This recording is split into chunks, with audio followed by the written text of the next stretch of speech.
Inside this room, all of my dreams become realities, and some of my realities become dreams. What in the wide, wide world of sports is going on here? Alive! It's alive! It's alive! You are listening to The Wilder Ride, getting wilder by the minute. Here are your hosts, Alan Sanders and Walt Murray. Hey, everybody. Welcome back to another episode of the Wilder Ride Listeners Lounge, our sidecast to the main cast. Instead of looking at a movie 1 minute at a time, this is the show where we have a guest on and we kind of go through their life one moment at a time. I'm your host. I'm Alan Sanders. I am your co-host, Walt Murray. And Walt, we're a little behind, but that's okay. I went on a little bit of a vacation and I went somewhere that I didn't know that I was going to like because it was mostly primitive camping. It's an island that's now a national park, Cumberland Island off the coast of Georgia. I had a blast. So, well, I know for you, the things that you normally insist on are internet connection. Correct. Alcohol. Yes. And news. So I assume it had all three of those things. I had alcohol. Okay. Well, I guess enough alcohol makes up for all the other stuff. You know what? I could get some connectivity at the beach, which was about a quarter-mile walk either way. We were kind of central. The island is only about a mile wide in its narrow parts, maybe a little bit less than that, a little bit, maybe 2 or 3 miles at its widest. But where we were, it was about a half mile either way. If I could get to the beach, I could get a decent signal to get caught up. Every now and then, my phone would tell me that I had messages when I was sitting in camp. I'd go to respond and it would say, you can't reply. There's no internet connectivity. I'm like, then how the hell did the message come down? So it was very sporadic. But one of the things I can tell you, I for someone who's never seen a forest of living oaks, it is the most incredible experience in the world. It felt like I was in some kind of a fantasy forest. It was like Tolkien, but also with a tropical flair because some of the palm fronds and other things that were growing along the pathways and walkways almost made it seem like a mix of tropical island and old world forest. It was just amazing. And the wildlife running around. At one point, we had a trio of juvenile raccoons that were making the rounds through the camp and would literally, as a trio, come through our camp, looking around for any food that someone might have dropped.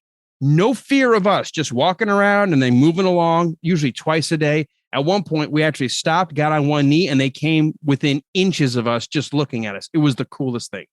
Well, Cumberland Island has such an amazing history to it, but it is one of the most unspoiled areas in the United States, but definitely in Georgia. So it's a beautiful place to go. My grandfather lived a few miles from there and used to boat out, and they'd fish all around the island, and then they'd go hunt on the island.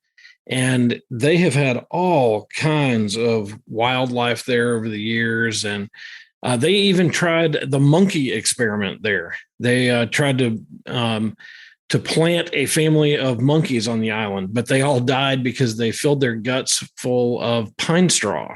Yeah, that doesn't do so well. No, not so well. So now the other thing that, Cumberland Island is known for, though, is the wild horses. And they're everywhere. They're untamed.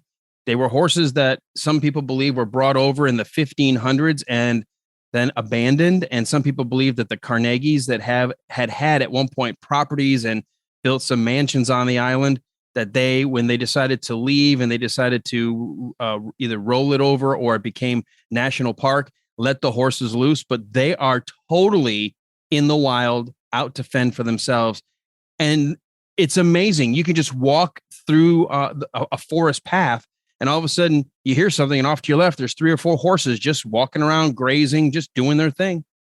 Yeah. And they've gotten to where they don't even care about humans. They just kind of ignore people walking around there. But it is really cool. There's no car access to the island. You can't drive over. There's no bridge. So it's just unspoiled wilderness. Yeah. It's a 45-minute ferry ride just to get there. Now, what I didn't know is there are a handful of families that have been grandfathered in. And you'll every now and then see a truck or a car. Of course, the park rangers have vehicles, but it's the wildest thing to just no cars anywhere, no noise anywhere, no electric lines running anywhere that you can see. You are just in the middle of an island retreat that is half forest and half like tropical. It's something that I think if you even have a remote interest in even just a day hike or even just a 1-day camping trip, well worth doing. It is just, you cannot, even the pictures I took and everybody goes, these are beautiful pictures. I'm like, the pictures don't do it justice. No, they don't. And yeah, even a 1 night overnight camping trip, it's really amazing, but be sure and take everything you need because there's no 7-Eleven on the island. There's no REI.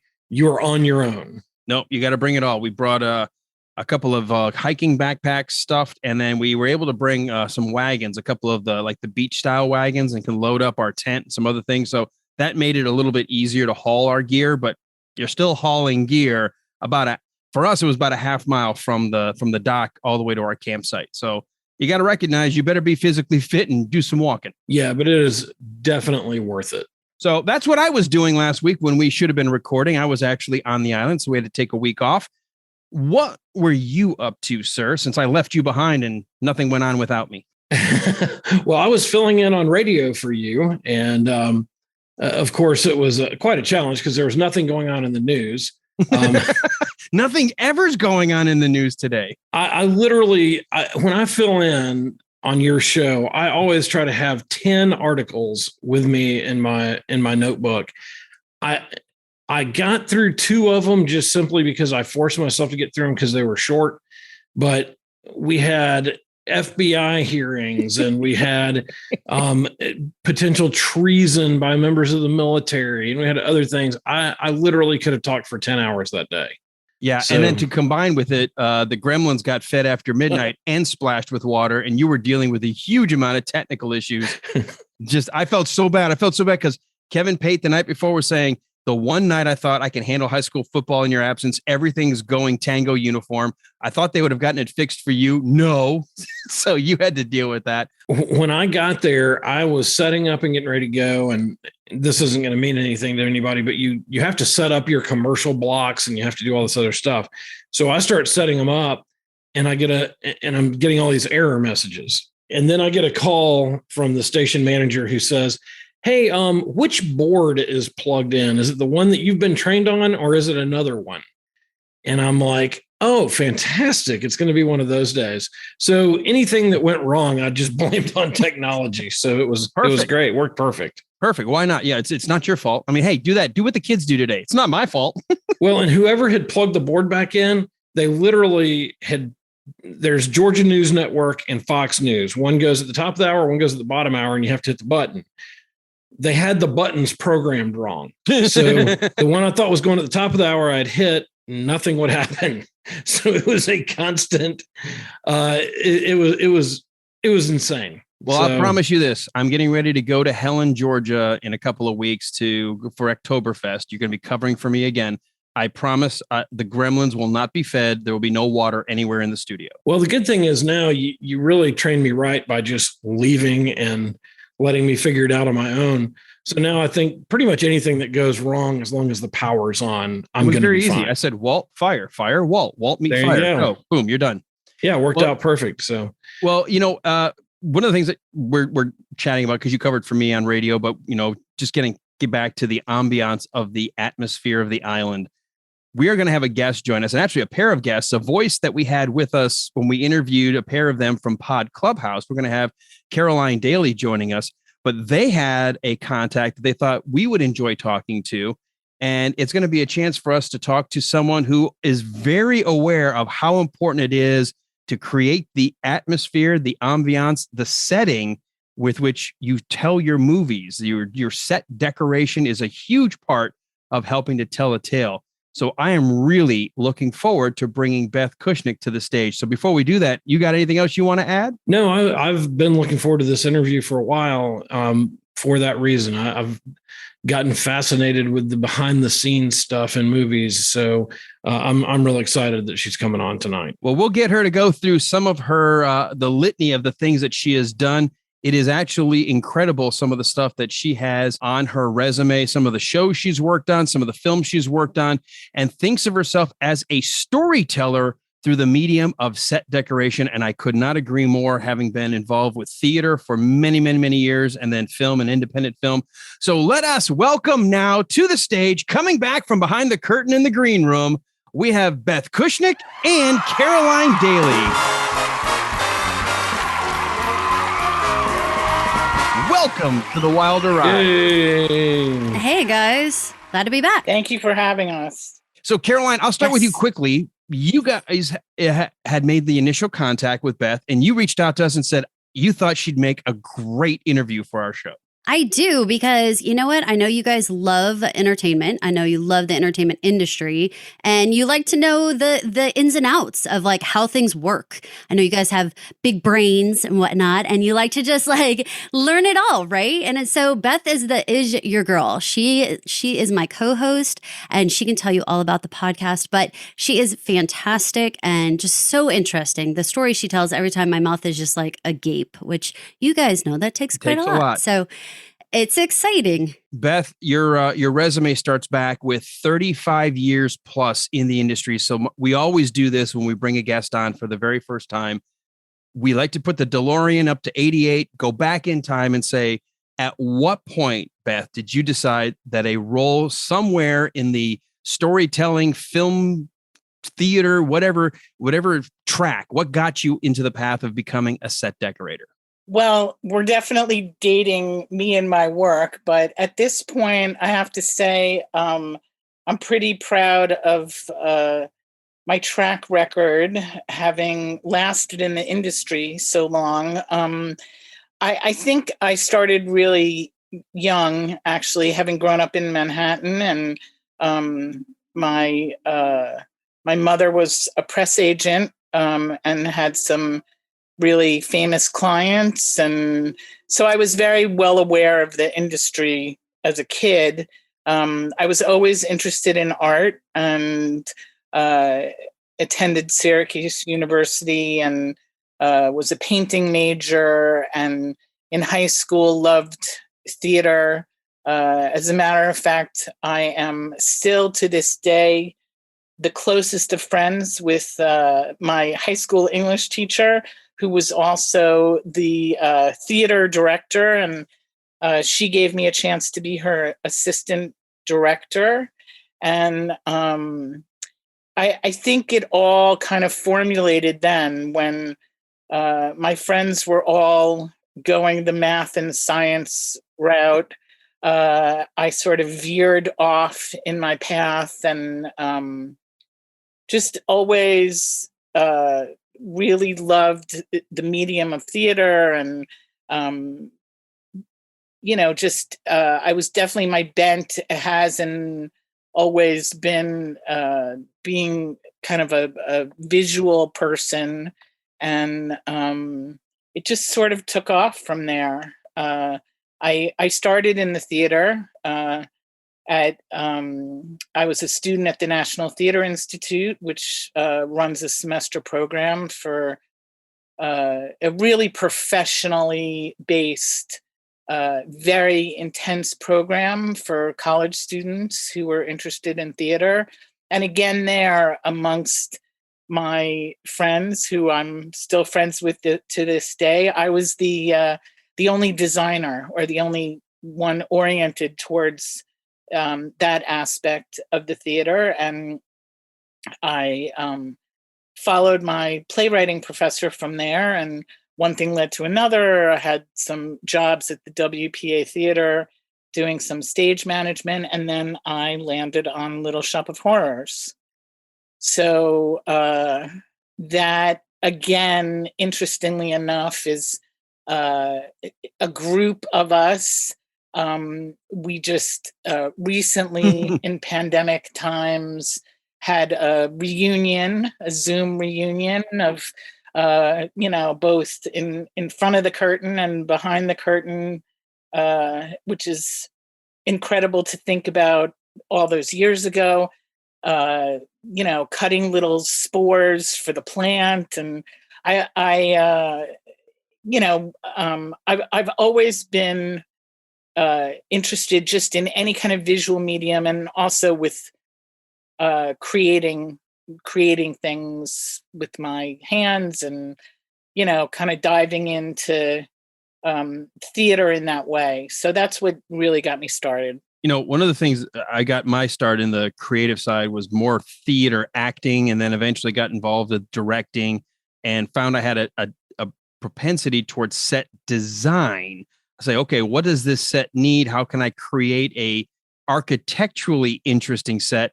But I always needed someone to figure out what color the walls needed to be and what furniture should be in here, because I don't have that kind of eye. So what kind of, and for our audience, maybe even differentiate the difference between maybe the set designer versus somebody who specializes in set decoration? Well, in the theater, you have a set designer, and then it's not even really called a set decorator. In film and TV, you have a production designer, and the way we equate it is the production designer is like the architect, and the set decorator is the interior designer. And even actually, depending on what coast you work on, the job responsibilities are divvied up differently. It's, I think, maybe even less of a collaboration on the West Coast. The two departments kind of function independently. Here on the East Coast, we're hugely collaborative and intertwined. Throughout the last 30 years, on and off, I've actually spent over 15 years working with the same production designer, who the masterful Stephen Hendrickson, who retired recently. And that relationship, especially in TV, when you're prepping and shooting simultaneously, is so paramount, because it's an unspoken language. Whether it's the color that we're picking to describe a character, or the economics, what their background is, how we break down a script. So when you're doing TV and you have that kind of good relationship, the production designer is probably doing the prepping, working on the next episode that's coming up, and leaving me with the shooting crew, working on, what's currently shooting. So that plays such a big role in how we function. And then, of course, I have had the opportunity of having many of the same people on my team for many, many years. And that, of course, plays into this unspoken, just the way we all communicate. Although there are a lot of changes in the industry in terms of, what's allowed. The way we all communicated 35 years ago is probably not exactly PC these days. So, and I'll get Walt a second, get a word in edgewise in a second here, but I find it interesting that your comment that the West Coast tends to be more isolated in those two. I would think it would need to be more of a collaborative role, because I know when I've done things, I have to work hand in hand with somebody who can help me see how we're going to decorate this world. Otherwise, it's just walls and doors. Well, what it is it's the studio system there, where they have the benefit of having a drapery department and a greens department. And, the back lots were always equipped with prop houses and a way to have the industry function, because it was such a big industry. In New York, we're very spread out, and my department in particular is responsible for many, many more areas. For instance, we do greens, we do hardware, we do tile. So it gives myself and my crew, along with the production designer, a lot more things to engage about, and to interact with. So I think that's what there's, no right or wrong. It's just a different way of working, basically because of the vendors. Now we're all up against the supply chain issue, and so it doesn't matter if you're working in Atlanta, which is booming with film right now, or wherever you are. As a set decorator, you always have to adapt to what's going on in the world. Well, I've got so many questions, but one you make them relevant to the conversation. That's what I'm trying to do, because I can, me, I can be the one who goes into the ethereal. But when you're designing a set, say for a television show that you're going to shoot on the same set over and over again, how do you design that, and what, like, episode to episode, do you change or modify as you're going through a show like that? That's a very good question, Walt. So basically what happens is a pilot gets shot for a TV show. Usually, I'd say 9 times out of 10, the pilot may not even be shot where the show ends up being. For instance, The Good Wife, the pilot was shot in Canada. The show, because of Juliana Margulies living in New York, was shot for 7 years in New York. So you don't usually build sets for a pilot. So you dress locations. Maybe you build one set to get a tax break. But then once you get the script and the series goes, depending on what the series order is. And when I first started doing TV, we were doing 22 episodes a season, which is, almost a year's worth of work. Now, with streaming and everything, you're into, could be 6 episodes, 8 episodes, 10 episodes. The show I'm on right now, Bridge and Tunnel with Ed Burns, we're doing 6 half-hour episodes, might be 6-hour episodes. So all of that gets put into the pot of time, budget, planning, what we're going to build. But let's say you're on a show that is well established season after season. The script is what drives what happens in each episode, even on the standing sets. So, for instance, there could be a party that is written into the script. So you have to bring that element in to the standing set. There could be a seasonal change, that's driving the script. So, the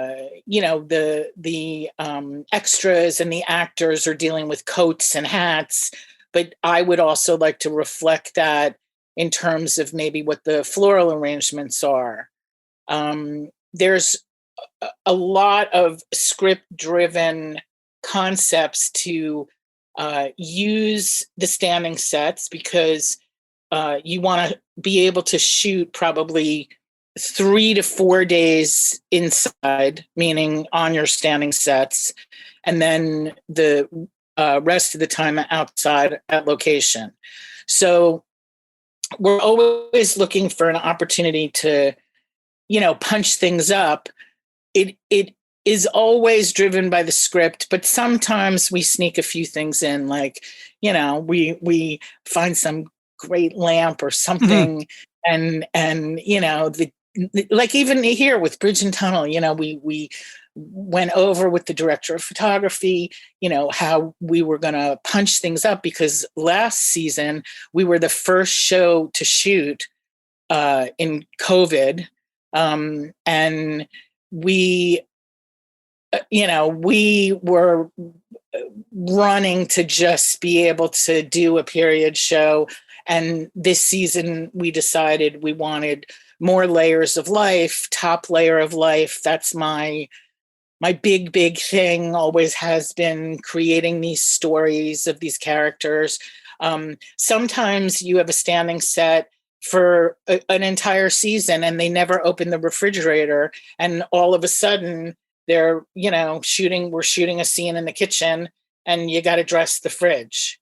So stuff like that is how we use our standing sets and add to them. So on the heels of that question, I've actually got two. One, using your example, the refrigerator, do you find yourself on set with rehearsal, seeing the blocking to see if something was maybe left out, or if the director at the last minute says, I know the script said this, but we're going to shoot this direction instead. And you go, oh, wait a minute.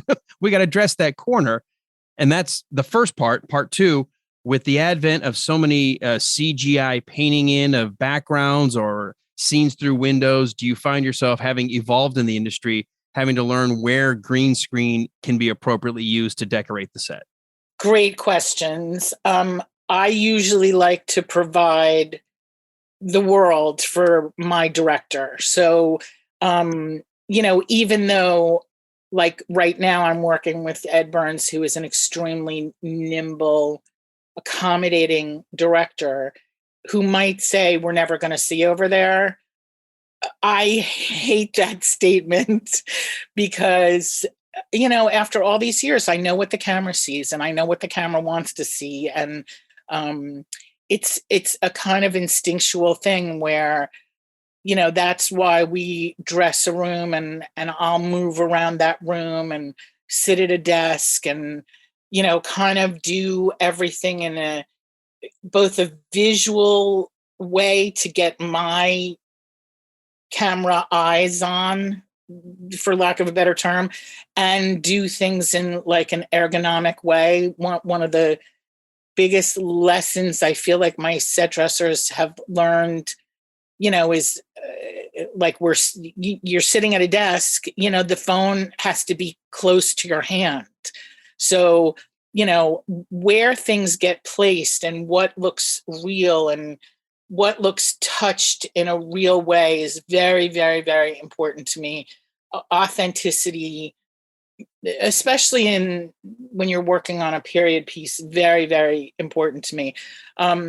Yes, I have learned so much through the years about special effects. And I think the first time, the best lesson I got was with the late Chuck Rosen, who was an absolutely brilliant production designer, who I did private parts with. And when we were building the hallways of the studio, in order to make them appear longer and larger than they were, that was the first time that I saw a literal photographic backdrop of an extension, it's called.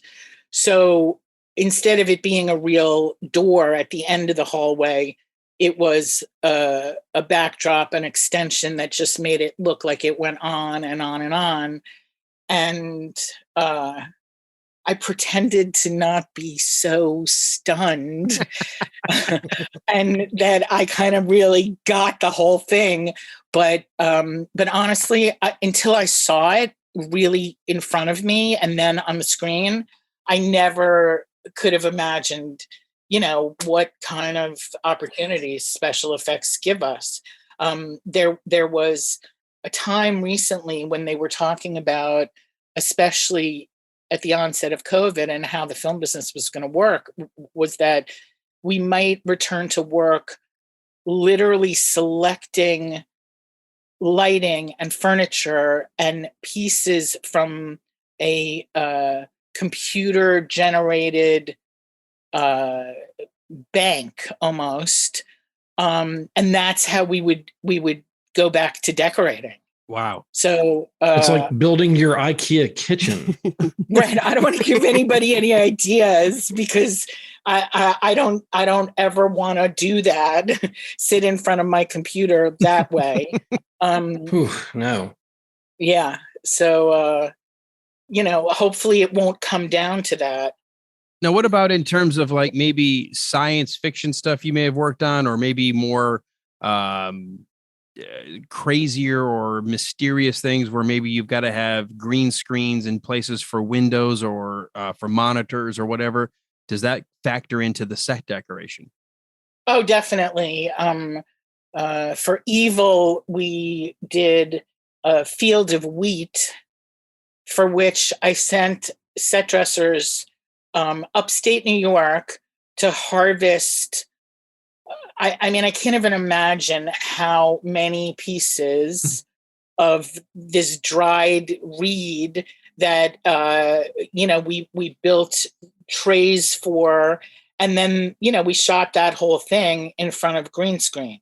So definitely, when I was working on Fringe, that was a show in which the bulk of our planning was not only focused on set decoration, but focused on prosthetics, focused on green screen, on effects. So, all those things come together kind of with the production designer and the set decorator involved. Obviously, you have to be pretty meticulous with this stuff. One of the things that Alan and I did in our first 2 seasons was we broke down 2 movies 1 minute at a time. And so we're looking at movies from the 70s and taking each minute of the movie and breaking it down. So we're looking at all kinds of minute detail. Well, there's no way that they thought people are going to be looking at this digitally and almost looking at the movie with a microscope 20 something, 30 something years from now. Obviously, with technology being better, people streaming, people being, having the internet and being able to do that kind of crazy stuff. How much more detail goes in because this could be evergreen instead of being something that just may get shown once or twice and then be gone? For me, there's kind of the work before my fan engagement started, which I'll go back and tell you a little bit about that, and then the post fan engagement. So when The Good Wife started airing, I was getting so much mail at CBS that they were checking it for anthrax. Oh, wow. And they came to me and said, we would like to create a way for you to be in touch with fans, because literally prior to that time, I mean, there was nothing. There was no internet connection with fans. There was no Facebook and Instagram. And, fans were, I think, more fans of actors or of a certain series. I think the cachet of being a set decorator, out in the public is much more recent. At least for me, it's, been in the... Oh, hello. God, I'm sorry. Oh, my God. It's a fan calling. Yeah, they heard you. When I started to have this platform to be able to engage with fans, I realized just how much time people spend watching these things, because they were starting to send me screenshots of my own work. Oh, wow. Screenshots of their living room. What do you think of my coffee table? And I did go through a period of time where, there were very overzealous, set, obsessed fans who didn't want to believe, that I have to work on a budget and that Alicia's kitchen faucet came from Home Depot. So I started to get challenged a lot in terms of, maybe not them thinking that I wasn't giving them the authentic detail. But of course, what do I have to keep from them? So I started by creating a blog where I actually gave retail sources. And that's what people really wanted. So, that morphed into me creating with Mitchell Gold and Bob Williams the first home decor license in TV history, where we literally designed furniture for the characters. And for the general public. You could order a sofa that was the exact sofa as in Diane's office, or you could order it with your fabric. And that kind of put me into a place where I realized, how extensive the fan engagement had become. And, it's something that I continue with now, no matter what show I'm on. I've got the best fans ever. And the demo of them is so interesting and different. Film lovers and TV lovers and designers and lawyers when I was on The Good Wife, and people who have now connected to the craft of set decorating in a way that is completely different than how I started in my career. The questions, the intrigue, my hashtag behind the scenes has been going on for a lot of years now. And it's amazing. And it's amazing how astute the fans are. They've had Twitter chats about my certain choices of lamps or color. But there are a lot of people watching a lot of TV out there. I don't even care about my own lamps and sofas that much. It's well, hard don't tell us that. Hard to think Walt. of going, Walt. Man, I want the same couch that Clint Eastwood had in Every Which Way But Loose. Well, I was going to say this is a perfect transition because you mentioned kind of the parallel of being a set decorator as being sort of the interior designer. It really is the next logical leap. If people are seeing these elaborate sets or set pieces, they're like, well, why can't I have that in my own home? And now it is making that bridge to where you are also sort of being an interior designer for people. I have always been an interior designer for cast and producers, many years. The studios have called me, and I did not to mention who it was for, but I got called to do a New Year's Eve party for someone, knowing that myself and my crew could pull off these things quickly. That's part of the training of a set decorator and my team. We're never going to be the kind of interior designer that waits 6 months for the perfect fabric or the perfect sofa.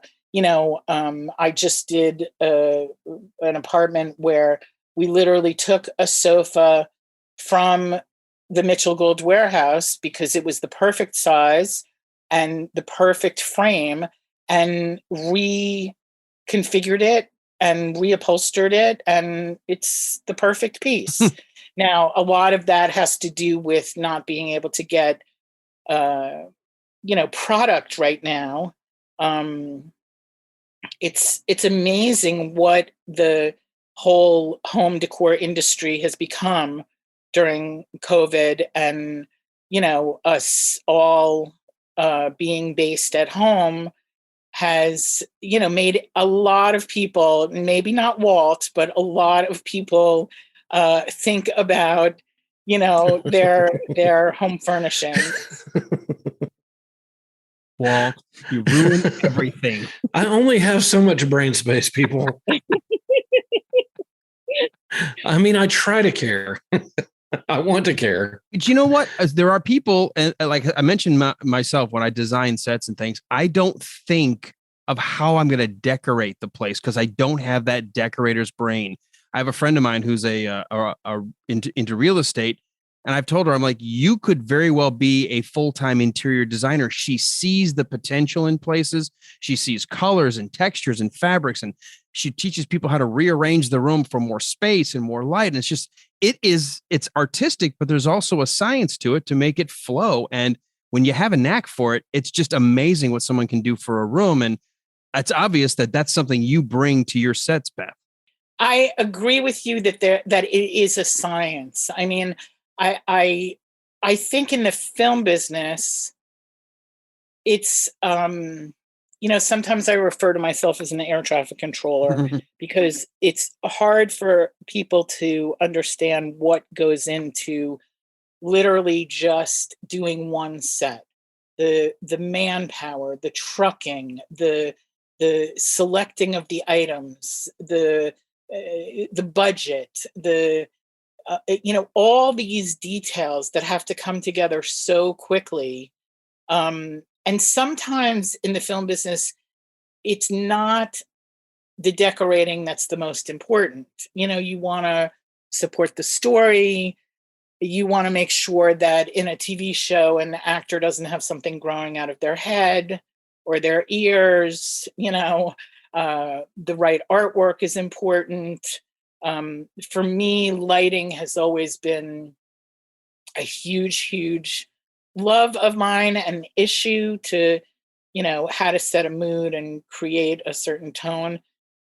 But yeah, it's a trained eye that takes a long time because Caroline and I have talked about this on the podcast about how we all tend to take on in our home decor lives how we were brought up, in a lot of ways. So if your family had all the furniture pushed up against the walls like most people do, you might, be a little timid about putting that sofa, out from the wall into the middle of the room. So there's a lot of stuff that people carry with them in terms of their, like their memories and how they grew up and what they lived with and color and design. So I, as an interior designer for private clients, I see that a lot. What people think is right or wrong, and also when people say, "Oh, I have no bent for this whatsoever," but in fact, I think that people are pretty clear, even more so now when they're spending so much time looking at their four walls. They kind of know what they like, what they're drawn to.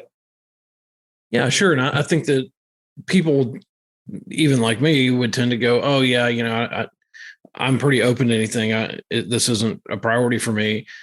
But then I may be expecting a picture of a horse, and you give me a Picasso, and it totally throws off my equilibrium. And so that is something I guess you have to be sensitive about. But I was wondering, do you ever find yourself kind of at odds with a director over what a set should look like? I don't. I think that I might be more at odds with a production designer um, than with a director. I really feel committed to serving the script and the director, and I've worked with some of just the most amazing directors, just visionaries, and the ones who appreciate set decoration and what it brings to their job of telling a story.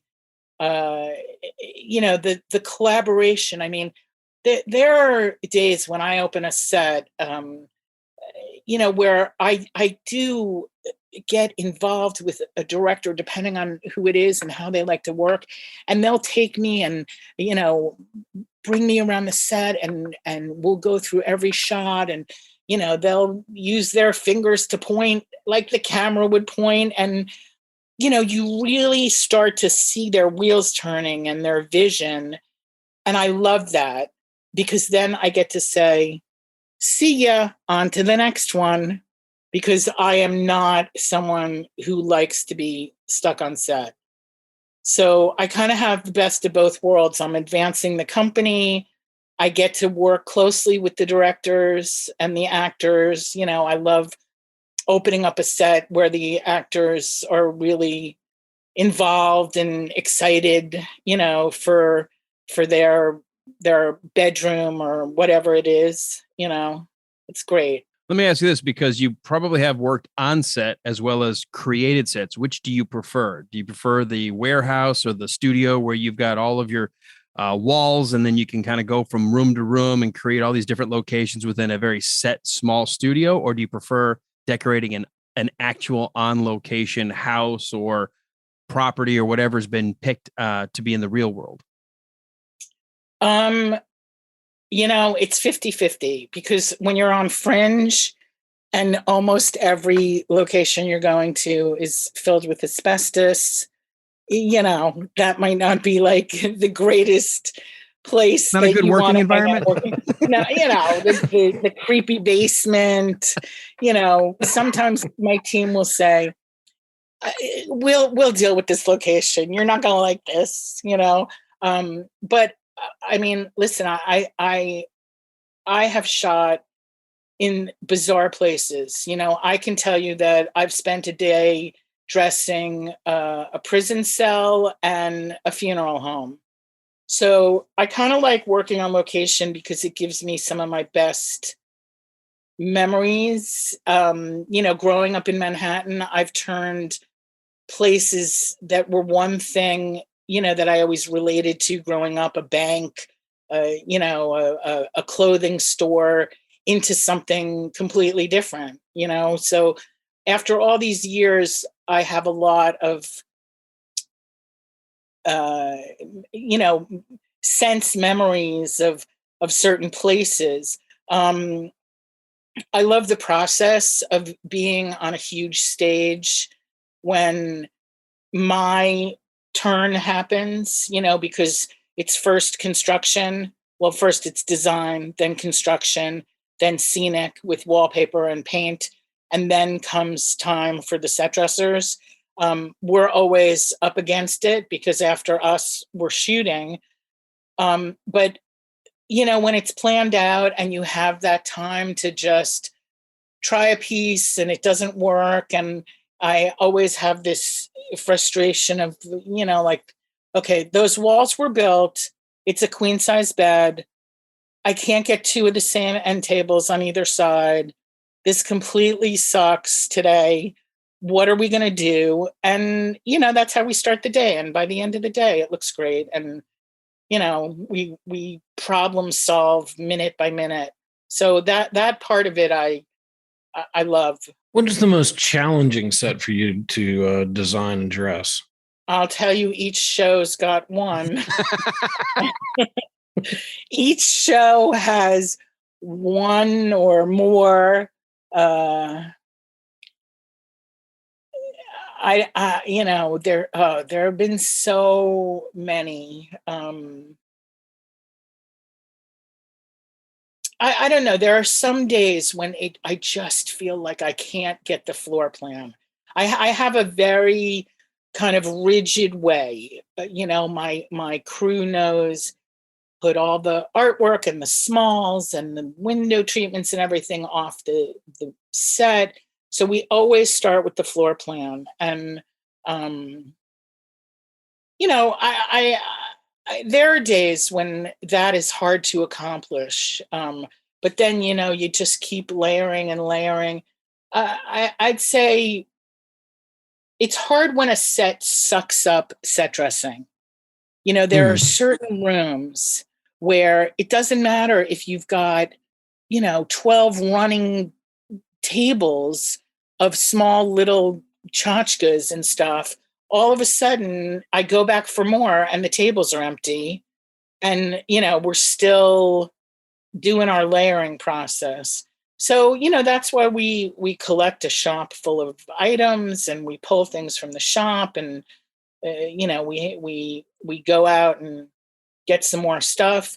Beth, my most favorite things that we talked about on the podcast was when you mentioned going to those like handmade pottery places and picking up pieces that people did never pick up before. Like they just left it behind, abandoned it. And she can like bring it into a scene to like a kid's room or to like a mom's like, dresser or something, so that she like layers in these realistic pieces that are so much more interesting than just, I just bought this at a store and brought it in. But she does this problem solving that is really fascinating. Walt, it's way more than just looking at a set and saying, do I want that couch? It is like really wild. Like the stuff that she's responsible for and has to do. Beth, I'm always astounded. Thank you so much. I do really care about those details. And, I think it really works for the actors and the crew. I mean, one of the best compliments ever, which is diametrically opposed to, what I want to see, but, we'll have finished a set. It's pristine. It's clean. We're ready for the crew. Everything is organized, swept, done, gorgeous. And of course, the whole crew, director, DP, everyone comes in, throws their crap everywhere, sits down, while I'm glaring at them, with their tools on their tool belt. But in actuality, if they feel that comfortable in the set, then I know it's a home run. So, like we built a house in the country on Hide and Seek, a Robert De Niro movie. And it was one of those comfortable rooms, it was just felt right. Every part of it felt right. And, when you do a rehearsal and everyone's kind of sitting around the big pine table and just feeling everything, touching everything, I know that I've done my job, but of course I'm right behind them puffing every pillow that they've just, mutilated. I love how you guys go back and like put fingerprints on the kitchen cabinets and do stuff like that, because this is one of those jobs where when she does it perfectly, no one notices anything. It's when something doesn't make sense that everybody is like, bring in the set decorator. When she's spot on, it just breezes by. And that's kind of the whole thing. I think also it's really interesting the things that you do for actors, Beth, like, sitting them on different chairs to make one look taller or do different things like to play with proportions. And I was joking with her, I want her to come and make everything in my house larger so I look tiny all the time. I was like, I want you to make me this giant bed so I just look like this tiny petite little mouse. I just think it would be adorable. But like that's how you do. Yeah, that's part of what we did with the license with Mitchell Gold, Bob Williams. They made me the on-set version of a chair that maybe has a cushier seat for retail, but for what I need on the set, you always have to consider, are you shooting where you see the whole person sitting at a desk? I just worked on a film where it was a massive office, huge table, not even a desk. Did we have to worry about what you were seeing below the desk, which the way it was being shot? No, we didn't. But this is my point of that kind of gut instinct, knowing what the camera sees, is extremely important. You don't want to put a crew in a room where it's really hard to move, where this plays into things I've talked about before. For instance, shooting a scene at a dining table, how much easier it is to shoot a round table or an oval table. Just having in your mind the difference between what happens on set and what can happen in somebody's home. And that's, I think, in a lot of ways, what we've tried to bridge on our podcast, Decorating the Set from Hollywood to Your Home, because it really is what might work on screen and what might work, at your own home. Well, I'm definitely wanting to get to the podcast. I just got a few more things because our audience, of course, is very much into movies and culture and entertainment. And to have somebody who has lived and breathed the decorating of a set, I want to make sure we don't skip on some things. And one of my areas of complaint with Hollywood for many, many years, I think they're getting better, the period pieces are the ones that always seem to get the Academy Awards for best set design, best set decoration, but they've always got actual pictures or blueprints or history to go to recreate these. And I'm not saying that that's not difficult. I think it's incredible, the amount of work. But then you have these epic science fiction pieces where people have to imagine things that never existed, and it almost always got overlooked. I think that's changing. So my question to you, because you have worked period pieces, science fiction, and contemporary, what's your stance on trying to create a world that may not exist, that you don't have some sort of a template or a blueprint or a picture that you can go to, versus trying to do a period piece? Where do you fall in that discussion? I agree with you. I think there's kind of a limited viewpoint, and they used to call it, we used to say, it was the Gandhi effect. So the year that Gandhi won, the Academy Award, it swept the Academy Awards. And I think ever since then, that kind of continues to happen. And I am a voting member in both the Television Academy and the Motion Picture Academy. And, there are incredibly talented set decorators actually working in Atlanta on certain jobs that it is true. You are literally crafting every piece of furniture, in a science fiction kind of situation. Every lighting, cobbling things together.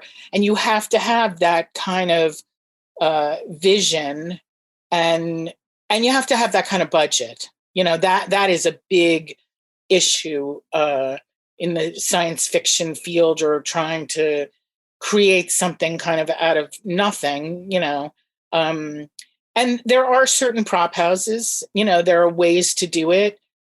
People travel for some of that stuff. The period pieces that are done in the States, for instance, sometimes they send the costume designer overseas to shop the show and bring it here, ship it to the States.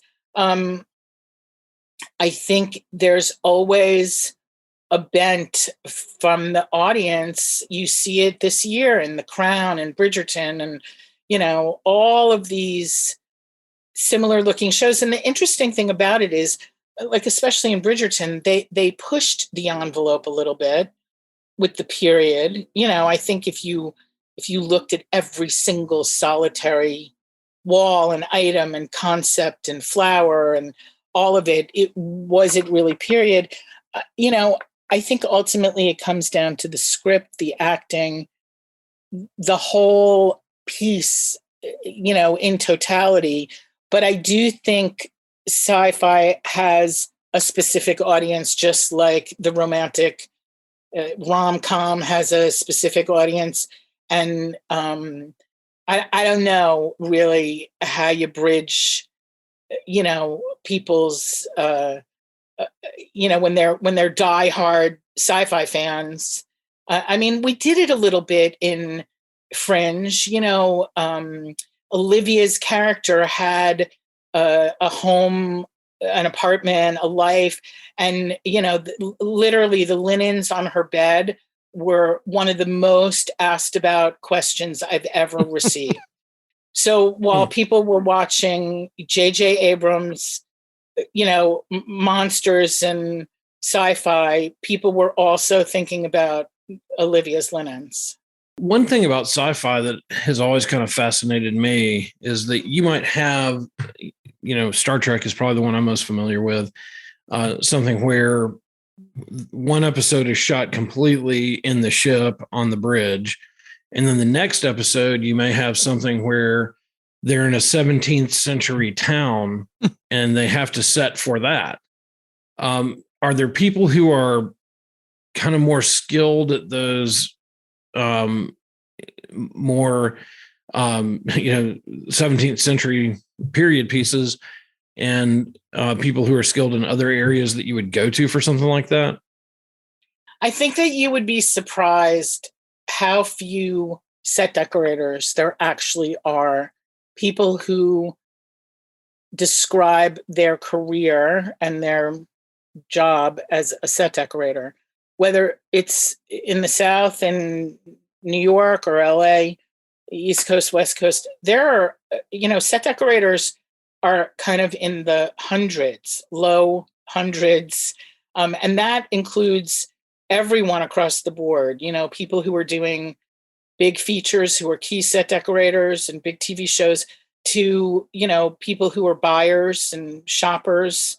And so I think what happens is when there is that kind of job opportunity, a producer or a director or a production designer, reaches out to someone that has, a wide range of experience. And that's usually how it goes. Or on the other hand, I've gotten phone calls from certain jobs, saying set decorator is being fired and would I like to replace him or her? Which my answer is always no, thank you.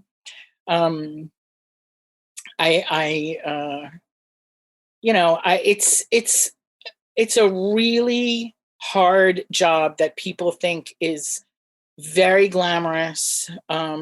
It is nowhere near a 9-to-5 kind of situation. You really live and breathe whatever job you're on. And it's not like you can do two at once. It's complete devotion.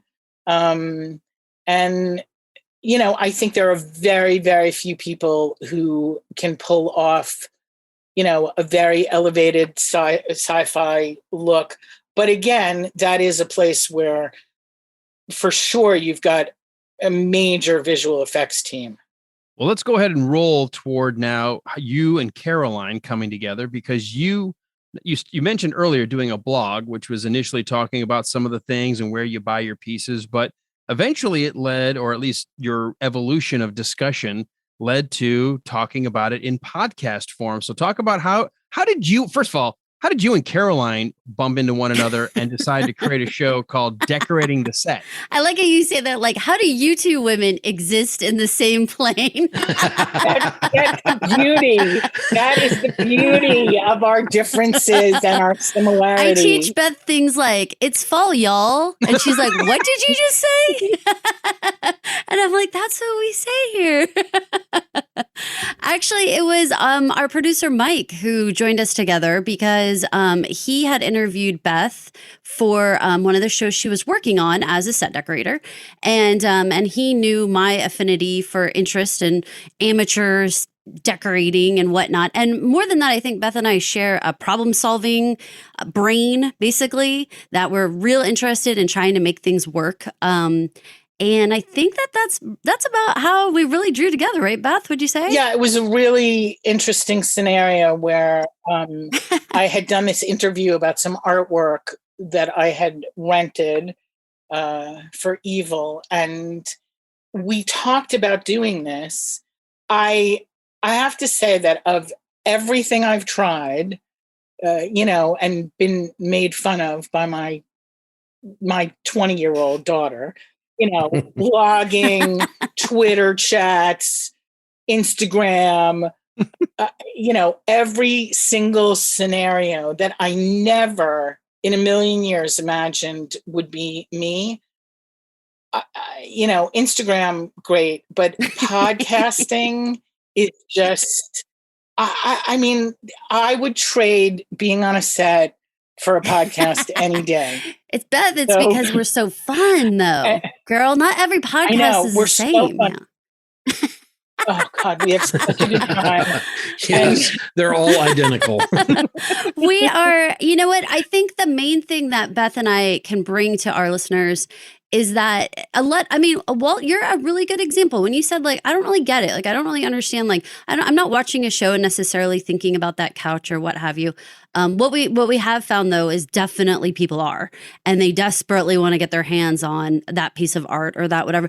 Sometimes just because they're fans and they just would love to have the same piece of artwork in their bedroom that their favorite character has. Like, they just feel that bonding, but also because, Beth does such a, we can swear on this or not swear on this. Yes, you can. Absolutely. Go right the hell ahead. She just does such a kick-ass job of finding every detail. And the best part about Beth is that you were really worried about kick-ass. Okay. Alan, you know me. I'm such a demure lady. You have been on this show before. Do you remember? I know. But you didn't listen to it. I'm trying to be a delicate flower. God. Well, we were talking about that, but it wasn't necessarily delicate. So yeah, you heard it. Should have heard that son of a bitch we had on last week. Two birds. Yeah. So she is such a huge part of building a character. Like when let's look at like Big Bang Theory or something like that, right? When you look at those guys' apartment, like how much do you know about them just because of the way that their apartment is episode decorated? 1, I was like, I know those guys. I mean, yeah, and so that's what Beth's job brings to the table, as well as, man, Beth, you have taught me so many practical tricks. I cannot tell you how many things that she's like, well, let me explain to you how we'd hide a cable on set. And like, you can use that in your living room where you don't have, want your lamp electrical cord across the thing, or how you hang a picture in a certain way to get a certain angle and do these things that were like, I can do that and make my space look so much better using these illusions and tricks that Hollywood uses. And she brings that to our listeners every week. One thing for me, I think, is that I will not notice the background unless it's bad. If there are mistakes or whatever, it feels clunky. Yes. I will notice that. And one thing I caught the other day, I was watching something and I noticed that all the characters had on brand new shoes. Bad. And I was why would they do that? My version of that is that just sends shivers down my spine are unwashed linens that still have the lines from the package in them. Yeah. They just opened it up and threw it on something. Yeah. Yeah. But you guys know, like, how much does that ruin the illusion of like what is going on? This character has like lived in this place for how many years? Yep. Like, what's happening? Well, it's here? like my pet There's peeve. Just so much to that. I used to watch NCIS religiously. My pet peeve there was everybody had empty cups all the time.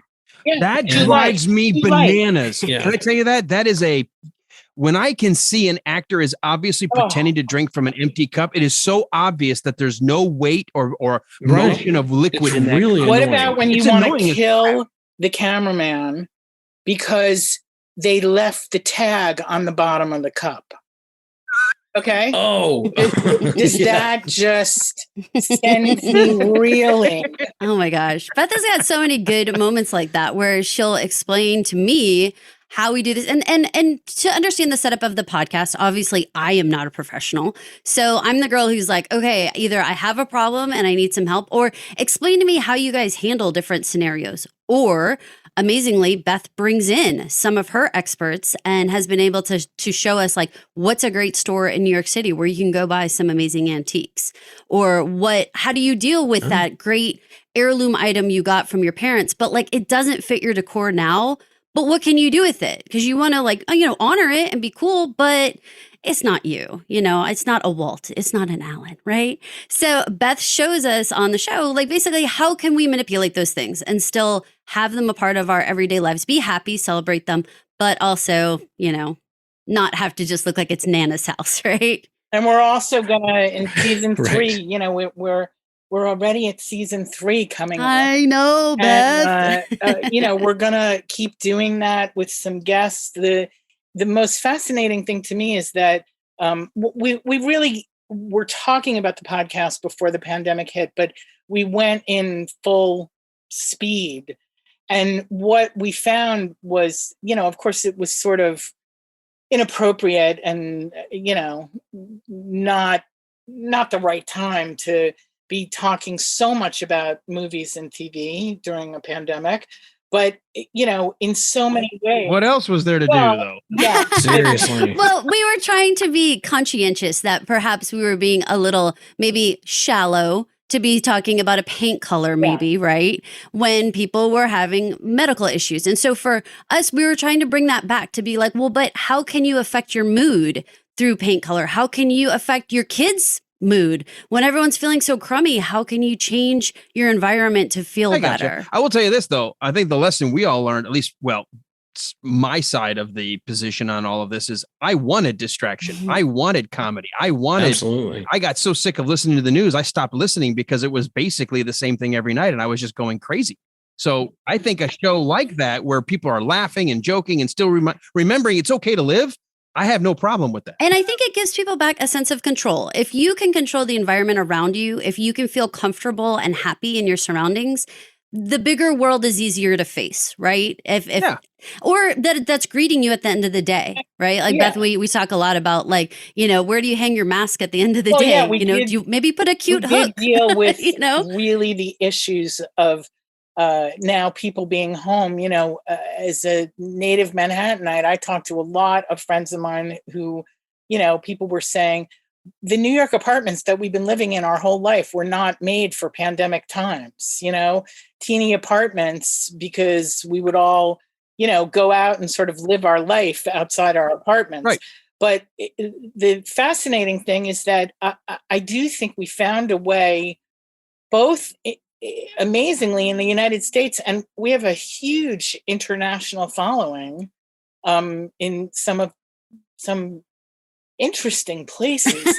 Unusual places. Uzbekistan is listening. Or shout out to Uzbekistan. We see you. And a lot of them, really interesting. So we dove into some international design, and we're going to continue it in season 3. And now, not only do I get calls to do private clients and interior design, but I'm actually getting calls to do people's podcast backgrounds. Really? Zoom backgrounds, yeah. Walt. Sorry, such a baby. You know what, though? Here's the thing, though. What's Walt doing right? Walt's shooting into the corner a little bit, Beth. I like that. I like the angle. He's doing right on that. Walt is That's doing good. That's right giving you in the a much corner. bigger room. Yep. There's a lot going on with Walt over there. Yeah. Yeah. Let's analyze You Walt. should, yeah. No kidding. No idea. Oh my gosh. how true that But I mean, statement is. you guys That know how many is times no have we truer been watching statement. newscasters over the last year and a half sitting in their kitchen or sitting in their, office, and embarrassingly the crap that they have all over their walls or some nonsense. And I will text Beth and be like, are you seeing this? This is so offensive. I cannot believe they're doing this. And, people have picked up on Beth's tips, and not only are they doing them, including teachers. We got contacted by teachers to say, I have to teach a bunch of kindergartners. I'm a 25-year-old and I have, kind of a kicking pad here, and I don't really want my kindergartners to see this. What do I do? Jeez. When I was 25, I hate to think what was in my apartment. Exactly. Would you want to be on camera for a bunch of children every day? No. So, Beth was amazing at explaining, how do we create temporary walls, just like you would on a set? How do we create using linens and stuff like that? How can we make little spaces in our house where we can put work away at the end of the day and still have those Zoom backgrounds? Just buy a green sheet, hang it behind you, and insert picture. See, Alan, you are maybe not what You're not our audience. what I would like you to do. You're not our audience. But you lied No, I though, know. because It's look at his background. good. Look at his Good. mood lighting. He's just full of it. He's full of it. He's got all this stuff towards going the end on. of I've got a Willy Wonka. uh, I've got not Willy Wonka. I've got Dr. Frankenstein. Dr. Frankenstein. It's the same guy who played That's Willy super Wonka. funny. so towards the end of last season, I love it. along with one of our sponsors, Raymore and Flanagan, we decided to do a giveaway for an essential worker, that I would redo one of the rooms in their home. And Oh, very cool. yeah, we're gonna give people more before and after photos on Instagram and talk about it for the season premiere. but I'm really pleased with the results. We had an incredible couple. She's a nurse at Sloan Kettering, and her husband is a bus driver in New York, and we redid their dining room.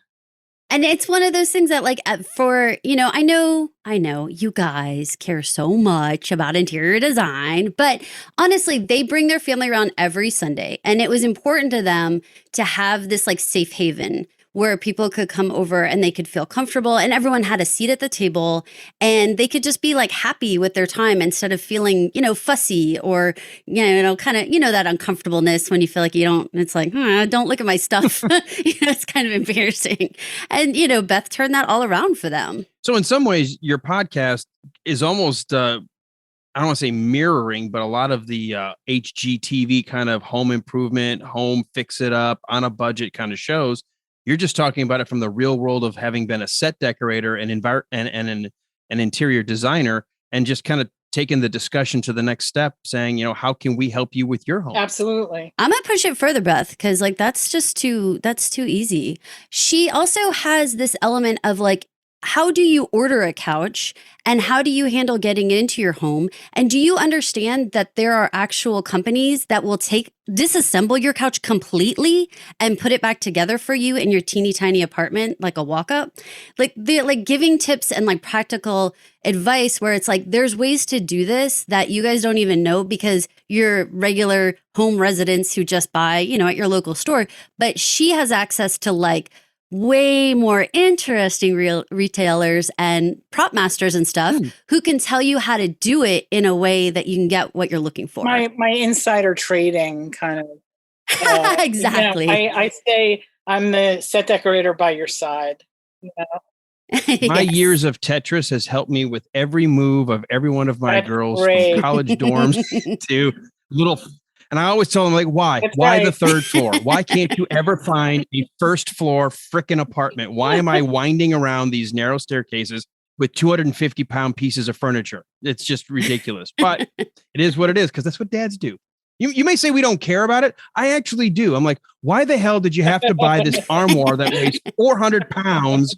Because it was free on Facebook Marketplace. Like, yeah, it was There's free. a reason why it was free. No one wanted to move it out of their house. Like, it's Well, too damn try heavy. me as your audience. 50-something-year-old newly divorced guy with 3 daughters living at home. I have no idea what kind of furniture I'm supposed to have. So do you have like a brand new pad, Walt? Like, is it an empty slate, blank slate? No, I have I have the house, which has 26 years of accumulated stuff to deal with. So. Okay, Walt, I'm going to give you my honest input on. Get ready, Walt. Buckle up. I think that you should try to change it up a little bit because it's your new life, even though you've got your kids there. And I think that you should think about, maybe getting rid of some stuff. I think part of this whole process during the pandemic has been for people to kind of go a little more streamlined. So it's, I don't know, like almost easier to breathe inside. So I can tell it's ringing true for you. No, all Walt's hearing is that sounds like work. Look at she's like looking at your little face. She's doing like the tarot Goodwill cards. and my burn barrel have been getting a good workout. Yeah. No, but that's fantastic. And one of the other things, though, that is huge for especially, if you're a single dad and you have a lot of stuff going on, you don't want to be cleaning every weekend. You don't want to be like dealing with all this stuff. So decluttering and like making it just a lot less to take care of is a huge piece of advice that Beth's given over and over again. Just including like, you don't need 20 throw pillows. We were joking that we figured out. I think the same chick that had like 20 stuffed animals on her bed is the same chick who has like 20 throw pillows. That's just a grown-up version. Caroline, do you actually think that Walt has 20 He's got 3 daughters. pillows on his bed? Maybe not Walt, but maybe kiddos. But I'm just saying, like on the couch or whatever, like we have learned so many little parts of just being like, just take that stuff away and just like leave it a lot more like streamlined and a lot easier. And it really makes your practical, logistical life easier when things work. And then that's like a big part of it is like when your space works, when you have the right storage, when you have comfortable seating, when you have enough room for everybody, everyone's happy. It's just easy, you know? I'm trying to get everybody the idea that here's your space, here's my space, and here's our space. That's good. That's very good. Yeah, my space is very limited. It's very, very limited. Boundaries. But maybe Beth can teach you to build some temporary walls. yeah, figuratively and really. Yeah. Hey, we all understand. We all get that. It's a total kind of paradigm shift for me. And I think for a lot of guys who go through this of just kind of going, hey, this is one thing I didn't really think about, that I was going to have to really kind of rebuild the physical area that I live in and make something out of that doesn't look like I'm, 21 and living in a dorm room. So actually, Walt, we had an episode, was it second season? Beth, I'm trying to remember. Were you directly? So Mike is also a divorced dad, and he was trying to do much the same things. Like he didn't want to make it look like a bachelor pad, but he didn't, he didn't want to make it look all girly or feminine necessarily. And so it was like, what's the grown man version of, a comfortable home, And Beth had 1,000 suggestions. It was just the two of them on air for that one. And I mean, tons of suggestions of like, how can guys go out there and shop differently and look for things that work for, beyond that black leather fantastic couch. To have this kind of content. The real estate agent that I know that I think is a fantastic designer, a lot of times what she does with people who think they want to sell their home, they truly believe their home, they've either outgrown it or that they just don't like it. She spends a few weeks telling, well, if we're going to stage this house, here's what you got to do. By the time they have decluttered and pulled back and rearranged furniture, they go, we don't want to move. We just didn't know our house looked like ass. Now it looks great. That's so funny. I was just looking at pictures from a house that we sold like 6 years ago. And I was thinking that house was nice because it was the realtor's pictures. And I was like, damn. But that's another great example of like, what do people want to see in a staging situation versus what's livable? And Beth is super good at taking like, yeah, maybe that looked great on set, but understand nobody sits like that watching TV. Nobody can just flop on that particular couch. And so to like take those ideas and transform them into your house, that's a big thing we talk about. I also think that, Walt, in a situation like this, when their life changes within their space, separation, divorce, there's really something to be said about mixing it up and, just doing a reboot, just putting a chair somewhere that it never was. You don't want to just come in and keep looking at the same space. So, I think that has really helped people in the pandemic. They're using, what might have been a dining room or what might have been a walk-in closet now in a different way. And just thinking about, just change, the littlest bit of change that can really boost you, just in what you're seeing visually and emotionally. Well, and not to get too personal with your biz, so we won't get too personal. But one of the things that we talked about included things like people who had a loss, maybe during COVID or whatever, and now they live alone and they didn't before. And one of the small suggestions that Beth gave that sticks with me is putting a small end table at the end of a hallway with a little light on it that stays on. And there's this sense of like you're not lonely. The house isn't empty ever because there's like this little sense of like warmth kind of glowing around. And she puts lamps like all over, God, Beth, on bookcases and little like tiny little spots. And it just makes it never feel like I'm alone in this house. I have this sort of warmth. See, I was kind of the other way. I was like, oh, thank God I'm alone in this house. Totally. See, I said we won't get too personal. He's like, where's my glass tabletops and my pleather black couch? No, not the pleather I need black a giant speaker system. I do know better than that. I just want a home theater and home pizza delivery. How big can my speakers be? Like, what's acceptable? Turn that hockey game on and turn up the volume. Totally get it. Caroline is reminding me of all the things that I recommend. And I am literally sitting in my bedroom, of which I do have a great view of the Hudson River, but I am sitting completely in the dark. You bad minx. So I've always had this like doctor heal thyself kind of thing going on. She's the butcher who her children never have any meat. She's always giving it away. My wife goes crazy because she wants every light on in every room, and I want the minimal light. I want to. She's like, how do you work in a dungeon? I'm like, you know what? Apparently, very well. Okay.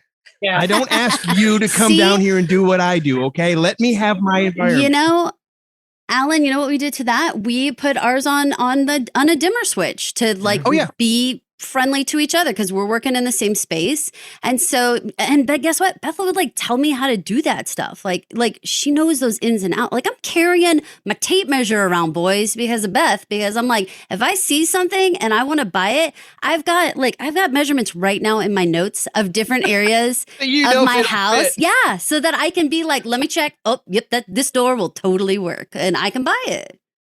You know what? In all honesty, what I did this past Christmas, my kids thought I was crazy, but I put all these little smart dimmer switches to hook into our Alexa system. And I've been slowly just changing out all of our outlets to now. Not only can I program them, but I can literally, because I'm lazy, I can walk in and say, Alexa, turn on the dining room light to 5, and it goes halfway, you know, I mean, or I can manually do it. But I love indirect lighting. I love dimmer switches, and I don't need to have flood lamps in every freaking room of my house going on 24/7. And it drives me nuts when I walk into a room and lights were left on and there's nobody in the room. I'm like, what do you guys? Okay, no. Okay, hold on, Beth. We've got to tell them your secret about light bulbs because they won't believe you're hoarding. It's really become an issue. So, you know, I will never be able to not live with incandescent light bulbs, you know. You don't like the new LED? No. The ones that can mimic all the different temperature ranges, like you can buy. They don't mimic to my. That's like you're wrong, Alan. Oh my gosh. No, but Beth like has actually like hoarded from like old hardware stores and stuff like good original frosted. Cool. See, here's my problem with the incandescent. I mean, and I love the glow. I love the warmth. I mean, up until some of these newer LEDs, I have not liked any of the fluorescent. I have not liked any of the curly the fluorescent. No, that's terrible. Are a sin. The rooms just start baking because they put out so much heat. And that's why I love the LEDs. And I've been slowly going to more of the warm LEDs because I don't want the heat in the house. I don't want the heat in my bathroom. That is the wave of the future. But the fluorescence, what I don't understand is how someone can build an entirely new, beautiful McMansion with, you know, incredibly high ceilings. And then every single thing that they put in the house looks like a greenish yellow because they have fluorescent light bulbs. Like they're about to do some surgery up in here. That's it. You know, here's the thing though. Like, okay, so the last 5 minutes, we all just like literally jumped on lighting. Like, let's like talk about this. And we're like, I can see each of your faces. You guys had like passion about it. Like, this is what I feel about it. And that's the thing. Like, there's so many elements to our homes that it seems like, you know, oh, I'm just maybe not that kind of person. I don't really care. Guess what? We all live in a house. We all have a bed. We all have needs for storage. We all want to be comfortable. None of this is like so out of reach. We take it to different places. We had a whole tech episode where we talked about different things you can do. We talked about how can you make your room feel more like a hotel? Because Walt, you might feel like I like that look. Like I wanted like white linens and the TV on the wall and very little else. Because I just wanted that feeling of like going in there and feeling like I just checked in and like this is my place where everything can be a little bit quieter. Yeah, and that minimalistic, clutter-free. And guess what? I don't have to clean 1,000 things because I don't have 1,000 things in there. Yeah. Well, and for me, that's always good because I tend to be a little bit scattered and cluttery. So having very few things to mess up is a good thing. I want to move on to the rest of the segments of our show, but before I do that, because we may end up just having to have a part 2 at some point down the road, because you guys have been so much fun in talking about all of this. Where can people go if they want to check out, like they're halfway through the podcast, they're like, dear Lord, these people will not shut up. How do they find you guys in your show? Okay, so I'm going to tell you the Pod Clubhouse half, and Beth, you can tell all your personal stuff. So for Pod Clubhouse, you can find Decorating the Set from Hollywood to Your Home with Beth Kushnick on everything. We have podclubhouse.com. We have a Twitter handle, same, Pod Clubhouse. Facebook, everywhere. Beth is super active on Instagram and does great stuff. She has a great social media person that works with her, and you guys have a lot going on. But for podcasts, I mean, you can find us everywhere. I mean, Spotify, Apple, everything. And for me, of course, we want to get everybody to go back even to season 1. You'll see how we developed as the pandemic happened. And, season 1, I was actually living somewhere else. So we even sound a little different. And we finally... She bailed to the country. I did, because I couldn't live in my tiny apartment with my teenager. Beth, do you remember like our first conversation? You're like, today I put on my shoes just because I haven't felt what shoes feel like in so long. And I was like, holy shit, Beth, what is up? Yeah, but that's like normal. Speaking of which, for different reasons. I can't finish this without telling you guys that there was a point in my career where I did 3 jobs in a row in Georgia before it was a filmmaking mecca. Back many moons ago. And it was in the days when in Savannah, Georgia, they were only printing black and white film once a week. So I loved it. I loved working there. I still have friends from my time in Georgia. What were you working on there? I don't even know. The first HBO miniseries, called Vietnam War Story, where we flooded fields and I planted plastic rice sprouts with the local unemployment labor force, which was a trip and a half. That's amazing. I did a show that I just talked about on Instagram with Christopher Reeve called The Rose and the Jackal, a period piece. That was before his tragic accident. I also did Rear Window with him after, which was one of the most incredible experiences because I did a lot of his off-camera medical equipment as well. So it is really amazing what you have to potentially learn and focus on, depending on the situation that you're in as a set decorator. And I did a show called Pals. So I spent a lot of time in Savannah and almost moved there. I really was taken. That says a lot. With all of it. And they were taken with me because no one had heard a New York accent like mine. So they used to stand at my office door to hear me say, sugar britches. I love going up there. Same. You're so funny with that. No, but we definitely have to do a part 2 with you guys. You guys can bring, maybe some of your listeners have some questions, and Beth and I could come on and hang out with you guys and answer some of their questions. And I think that having a pro like Beth and then having someone like myself who's just like having fun and trying to do something that makes sense in my house, we're a good balance. I think that everybody can relate on some level. You're somewhere between a Beth and a Caroline. Yeah, no, I agree. That's right. That's exactly right. Oh my God, I've learned so much. I really have. Oh, I'm really sure you have, Beth. Well, we're going to move to our next few segments. Now, Walt, normally we do a movie review, but because we went a little bit long and because I don't know if you put a poll out, we can skip that if you want to go straight to news. It's up to you. Yeah, let's just go straight to our news.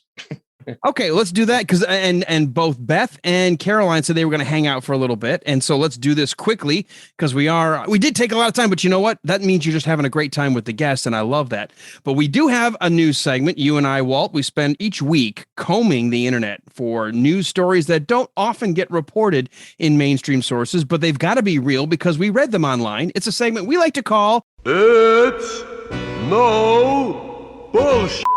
Walt, you've got the first news story. I do. This comes from WFLA, News Channel 8. Party bus with stripper pole takes high school students to field trip amid bus shortage. Well, there's something you don't see every day. I almost printed that story.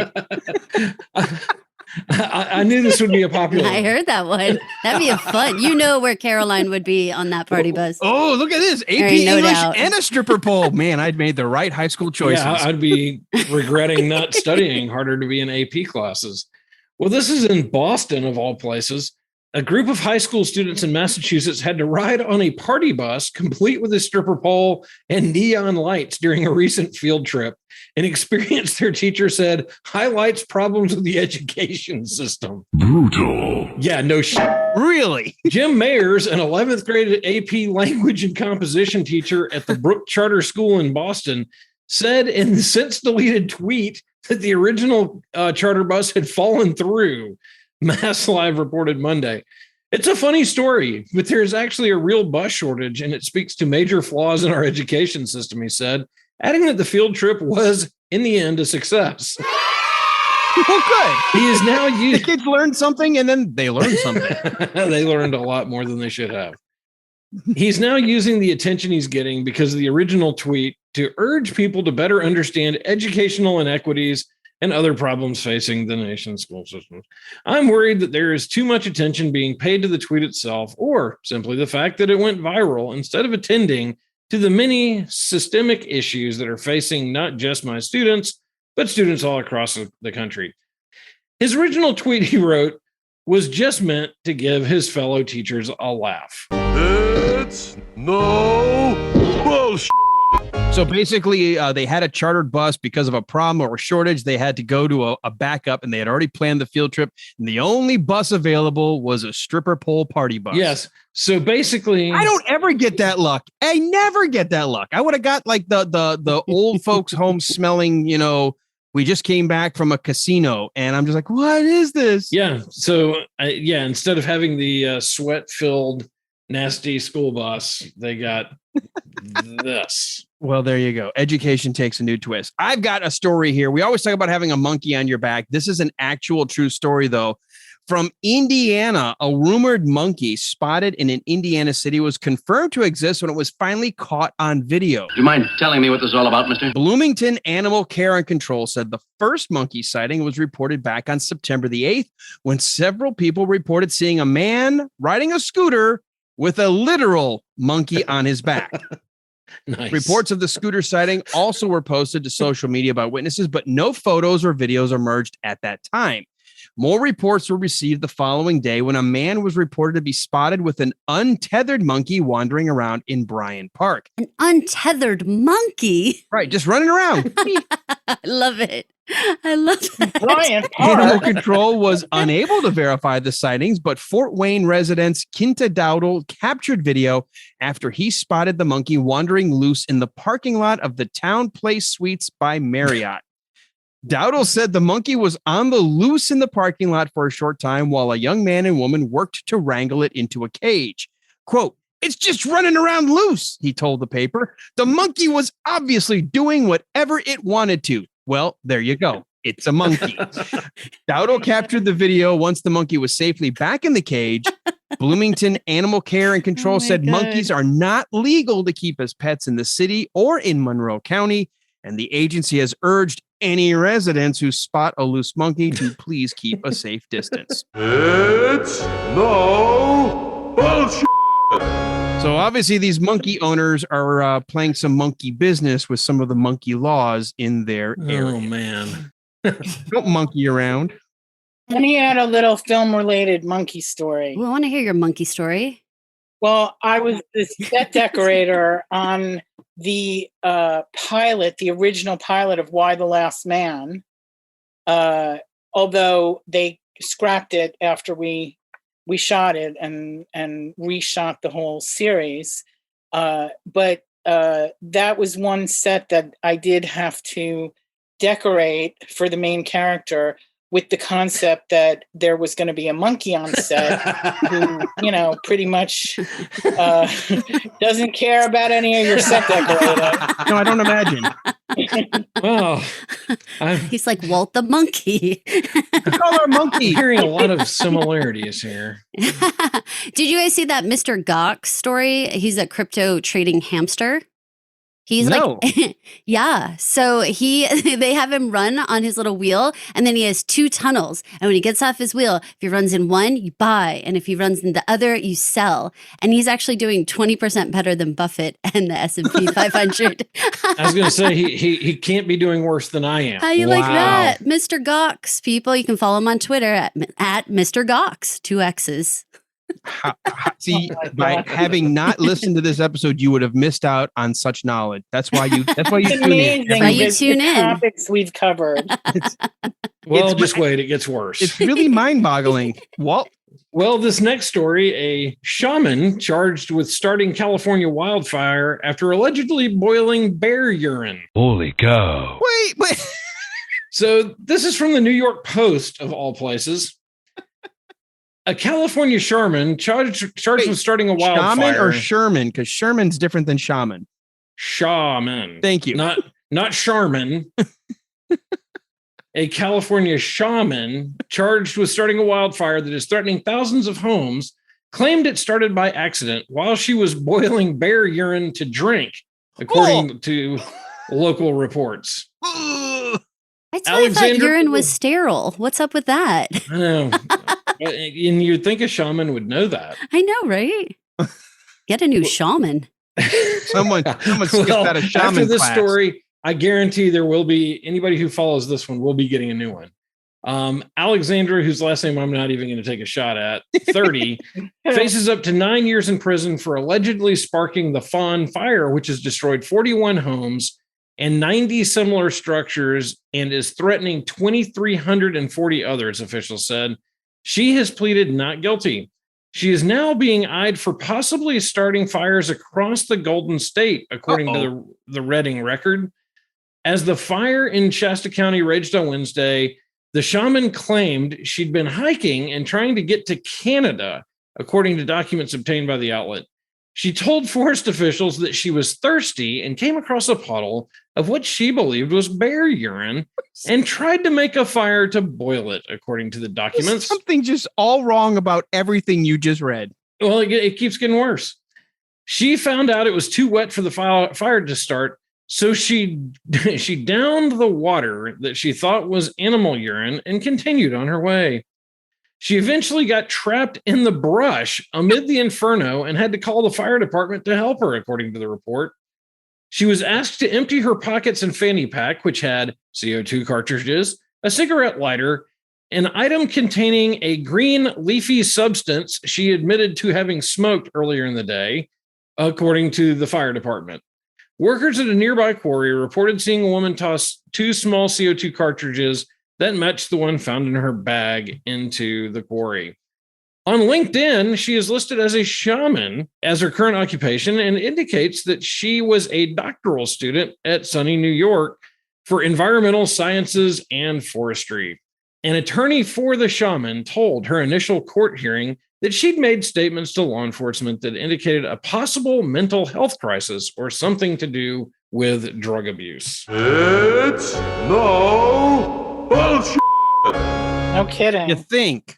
In a shocking turn of events, the woman who drinks bear urine had smoked some stuff. She's telling the cops, I was thirsty and I came across a puddle and thought, bear urine, I should boil that. That seems like a good treat right about That now. sounds delicious. Those are the natural steps, no? I've done a lot of camping. That has never once crossed my mind. Not at all. I feel like I'd... All right. Pretty gruesome. I've got the last news story, and this one harkens back to season 1 of The Wilder Ride when we broke down Young Frankenstein. Well, you'll understand once I read the headline. All I can tell you is hell hath no fury like a woman scorned. Oh, boy. The headline, Russian woman steal frozen brains from her ex-husband's lab to get back at him. You're putting me on. Wow. Let me explain. As you may have already guessed, this isn't your usual breakup drama, unless yours also includes dismembered bodies, brains, and other body parts that may have been frozen in a lab. A Russian woman is being accused of raiding her ex-husband's workplace in a vengeful rage. But this isn't your regular office. The man works in a laboratory that stores human remains for possible resurrection. Alive! It's alive! It's alive! Valeria Udalva, age 61, and Danila Medvedev, age 41, co-founded a cryogenics company called Cryo Rus in 2005. But after what we assumed was a relationship issue, Udalva was ousted from the firm at what she called unfair reasons. Mhm. So she founded her own competing business called Open Cryonics, which was sort of petty enough trying to compete with her ex. But knowing that she didn't have any product, decided, well, let's just go ahead and grab a bunch of people and rob my ex-husband's business of everything that I think belonged to me. I think that would be extraordinarily dangerous. According to Medvedev, Udalava rounded up some of her new staff, headed over to the lab where they took several of the Dewar tanks, which are cryogenic chambers storing human bodies and organs. Russian police halted Open Cryonics trucks shortly after the raid, according to Newsweek. Upon the interception, Udalava claimed, those frozen body parts are my legal property and I'm taking them back, end quote. It's amazing. It's astounding. But it's no bullshit. So, Wow. Russian woman stealing frozen brains from her ex-husband's lab to get back at him. You only get that here, folks. You can't find that on your Man, night. that is a first. I think our last story from Russia was the guy who his ex-wife killed him in a hot tub with a crossbow. We did have that story. Yes. We also had the guy that was sentenced to jail for playing music and threatening his neighbors for 2 years to the point where they called it domestic terrorism. Those Russians are crazy people. Note to self, not moving to Russia. Don't move to Russia. All right. Well, that's going to move to our final segment now, our entertainment segment. And this is where Beth and Caroline can also weigh in. It's when we go back over the last week and we let the audience know what it is we've been watching, what we've been reading, and what we've been listening to. Walt, we'll start with watching. Walt, what have you been watching this week that the audience might want to follow up and say, well, if this tickled Walt's fancy, maybe I'll enjoy it too. Well, that's a list, huh? What tickled Walt's fancy? Well, in addition to my fancy being tickled, I enjoyed the following. There's a great show with Steve Martin and Martin Short. I think we've mentioned this before, but called Only Murders in the Building. It's on Hulu, and it's about 3 people who start a podcast, a true crime podcast, after a murder in their building. And Steve Martin and Martin Short are just awesome together. So that is definitely worth checking out. I agree. Yeah, have you been watching it, Beth? Yeah, it's great. I mean, the two of them, unrivaled. You know, they're so great together. They really are. The chemistry between the two of them is just amazing. Well, another show I've been watching is Ted Lasso, as that's been coming out, and this season is just as good as the first one, and I love it. I'm having a little bit of trouble with a couple of the characters whose English accents are so strong, but as long as I'm paying attention, it's great. And then closed caption, man. And then over the last week, Norm Macdonald has been everywhere since his passing. Mm-hmm. There's just been a ton of stuff going around. And then on Amazon Prime, I realized this week that Young Frankenstein is streaming. So definitely check that out and support that. Still my favorite Gene Wilder movie and comedy. I just go back to our season 1. You can hear me rave about it for 104 episodes or something crazy like that. But it's just a great movie. So be sure and check that out. All right, let me go next so that way our guests can still have time to formulate their thoughts on what they've been watching this week. I have a couple of things because I was gone for a bulk of last week. I didn't get a whole lot of watching in, but upon returning, since my father-in-law is still visiting for about another week or so, we always find solace in almost anything Clint Eastwood. And we were always trying to figure out a movie that my wife would like, I would like, and he would like, which is always a fun conversation. Most of the time it ends up with one person saying, well, you guys watch, I'll be leaving. We decided on Space Cowboys. We went back and watched that. What a fun movie. Yeah. What a fun movie. So if you've never seen it, guys that were part of the original kind of testing of experimental aircraft in the space race and ended up being booted out because of some of their chicanery are needed because the technology they helped pioneer is on a Russian satellite and only they know what's going on. Great fun movie. And Beth, I know you had said you were weighing in on it. Oh yeah, it's a really great movie. I remember being so surprised. Just a lot of fun and just very economically directed, but just so well done and engaging. Went back and watched a very old John Wayne movie that I remembered from my childhood. All of these World War II movies are streaming in places, and this was on Pluto TV. Saw The Fighting Seabees. I'm ex-Navy. And starring a young John Wayne. He was only 37 in this movie. And I didn't realize this, Walt, when I was a kid. The movie was shot while World War II was still taking place as a way of trying to recruit people to not only join the Navy, but also to join the new construction battalion, hence the Seabees.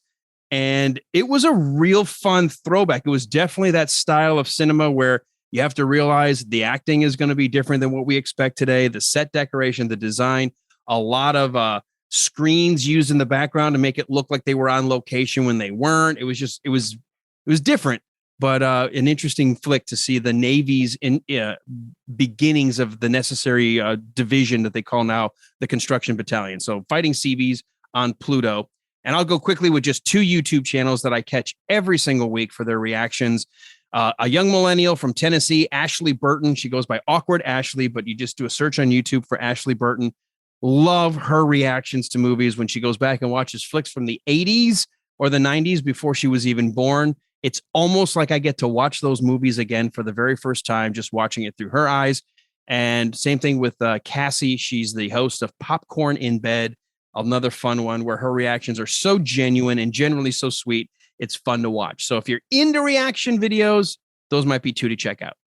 Beth, we'll go to you next. What have you been watching, or what would a sec decorator watch when they're binging between work?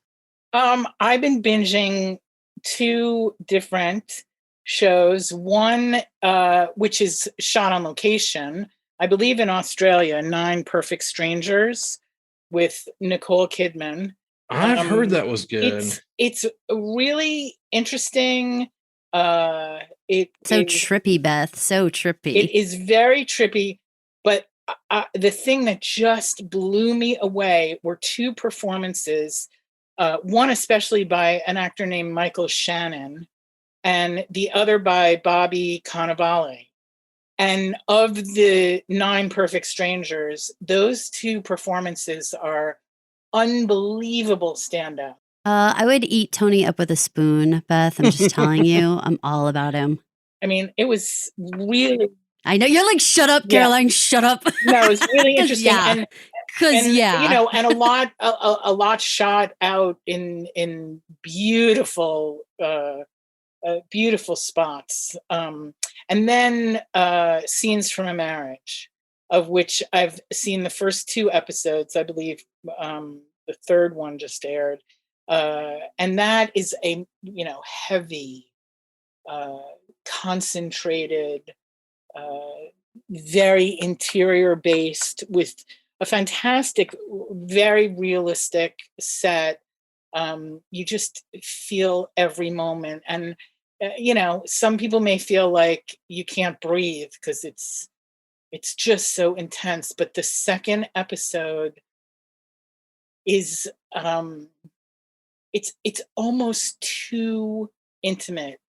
Like, it's just stunning to watch such intimate writing and acting.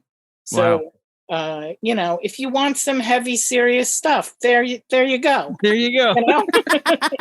Some light viewing for when you get done with a bad day at work. Gotcha. That's right. I'm recommending Ted Lasso, and you're recommending Walt, these intense. You're like, if you want your life goodness. changed, I'm like, yeah, this guy's a soccer coach, and he gets into all these predicaments. There's some laughs. Next time I'll bring the funny one. Oh my god.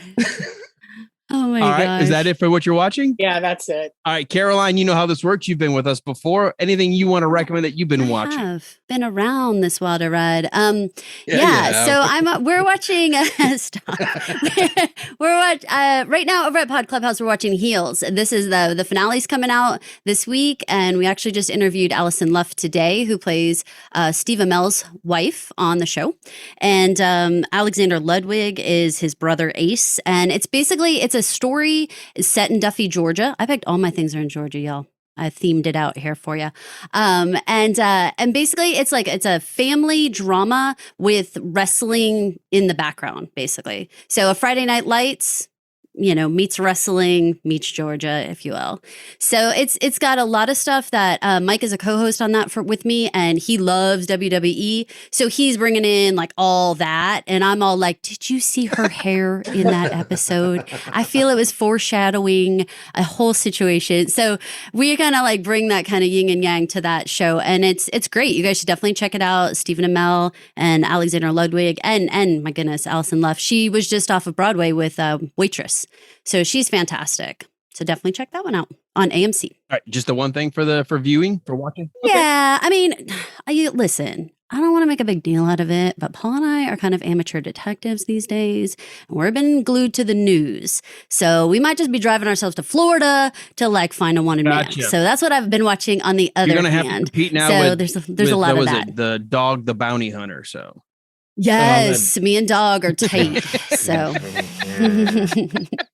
let's move on to what we're reading, if anything. This sometimes is more sporadic because some of our lives are so busy. But Walt, we'll go to you first. What have you been reading? I have still been working through the Star Trek book that both of us have been working through, and the book that I'm drawing a blank on, the Don't Make Me Pull Over. Yeah, Don't Make Me Pull Over, about the old-fashioned car trips across America. Yeah, it's an easy, light read, and I don't think I've taken longer on one book in my entire life because I've been so busy, but it is a great book, so check that out. All right, I'll go quickly. Because of the coming movie that I cannot wait for it. Went back to and I had to find it. I only had it in paperback, but I had not read the book Dune since I was probably in late middle school or early high school. So when I was on vacation, started rereading the book Dune by Frank Herbert to get ready for the film. And I'm just blown away by just the depth and the science fiction elements of it, but also how rooted it is to some of the things we are still dealing with today when you start thinking about religion and what drives people to think that they are deigned by certain gods or beliefs to do what they do. It's amazing. So if you've never read the book Dune that launched a decent movie once upon a time that got then a re-release, that got another edit that was so bad that David Lynch said, you could just credit me as Alan Smithy. I want nothing to do with this new version. There was a couple of other iterations so far. This new one, I think, is going to be incredible, from the guy who directed Arrival and Blade Runner 2049 and other things. I think it's his last name is Villeneuve is how you pronounce it, but I just can't wait for that movie. So I decided to read the book, and that's it. That's all I had time for. There are going to be some great sets in that movie too. And you know what I didn't know, by the way? I thought, because everybody was asking, well, where's this other character that, is supposed to challenge the main guy that becomes the Muad'Dib? And they're like, oh, no, he's only shot the first half of the book, hoping that he can shoot the second half if it's a hit. That's a big risk right now. But hey, hats off to him. He's a stunning visual director. Denis, right? Denis Villeneuve. So, all right. So, Beth, since you spoke up, we're going to go to you next. What have you been reading, if anything? I've been reading all my new fall furniture catalogs. Excellent. I love it. I freaking love it. And I did order, just because I wanted to have it in book form, Last Chance Texaco by Rickie Lee Jones, who was one of my all-time favorites. So that's on its way. That's my next read. Excellent. Okay. Caroline, anything you're reading? Yes, I am reading. All right. I'm again, like I said, I know, look at me, literacy, yay! I am reading. I'm actually done with it, but it's called Between Georgia. Like the name of the actual town is called Between. So Between Georgia, and the author is Jocelyn, which is very Southern. It's the Jocelyn Jackson. And why I was drawn to it is because one of the main characters is deafblind, and you guys know that my eldest daughter is deafblind, and I was really curious about what they were going to do with this character. And so I was drawn to it. It's a one of those like family secrets, thriller mystery. Not thriller is probably too far. Mystery. It's a Southern mystery. Okay, so not thriller so much. There's a lot more family stuff going on.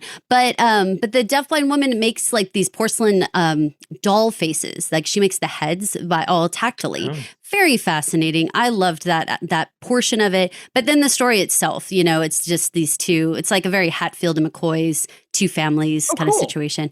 Very good. I enjoyed it. It's definitely one of those you could throw and like read on the plane or like sit out in the backyard kind of thing. Or on the beach, right? Yeah, and the beach, if the beach was now, but maybe around your fire pit, Beth, with your absolutely. like space heater, whatnot. Well, you know, my wife is always looking for new material for their book club since they're getting back and doing that. So I may throw that by her, say, check out the reviews of Between Georgia. That's awesome. I say, Caroline recommended it. Please do, because it's one of those books too that has a ton of book club questions that are offered up with it, which is always it sounds nice. like the kind of books that I know my wife really, really enjoys. And every now and then I just pick one up and decide to thumb through it as well. All right. Anything else you're reading? Oh no, that takes up my time. I'm also in the fall. Are you kidding me? Between fall fashion and fall decorating, my eyes are full. Well, let's get to, as we're starting to wind down the show, the last segment, the last category of entertainment. What are we listening to? This could be music, podcasts, or books on tape if you have to. Sometimes the books on tape end up in the reading. I don't necessarily call it reading, but whatever. I'm not going to quibble. Walt, what are you listening to? So we were just talking about some of the current detective work that everybody watching the news is doing. And my sister was telling me about a podcast today that she's like, everybody's got to watch this. Have y'all been following the Murdaugh family over in South Carolina, where like everybody around them has been murdered, including half the family? And then there was an attempt on the guy or something again recently. Yeah, but it turns out he hired the person who shot him in the head and didn't kill him. And it's a mess. Well, there's a podcast now. Layered. That story is layered. Oh, and like every time you turn around, it's another, what the crap are you talking about?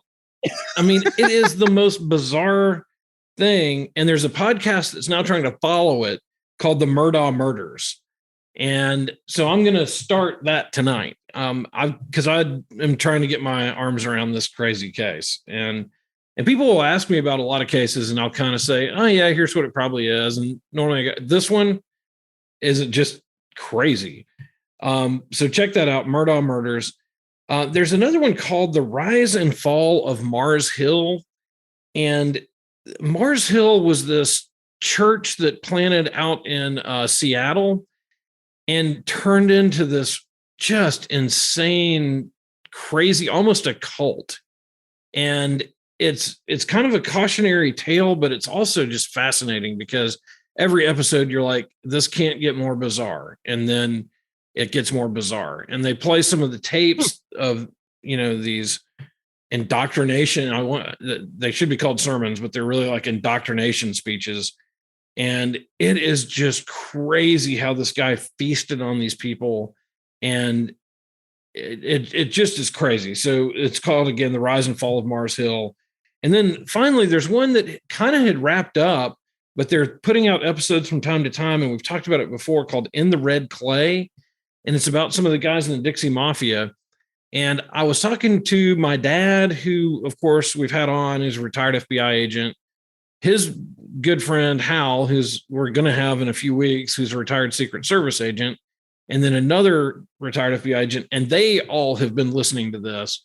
And they're like, this is the craziest case. And they know all the guys that worked it, and they actually worked connected cases. And they were just talking about how accurate that podcast is. And it is super entertaining. And so again, I'll just re-recommend that. It's called In the Red Clay. Excellent. All right. Well, I'll move on to me next very quickly as we are running out of time. The podcasts I like to listen to, and I caught back up on this week, were 60MW from across the pond. My buddies in the UK, unsafe for work, but culture driven. They don't dive into politics. They don't even talk about some of the more controversial news events just because they don't want to do that. They want to be a distraction. So 60MW, The Great Escape Minute, been catching back up on that.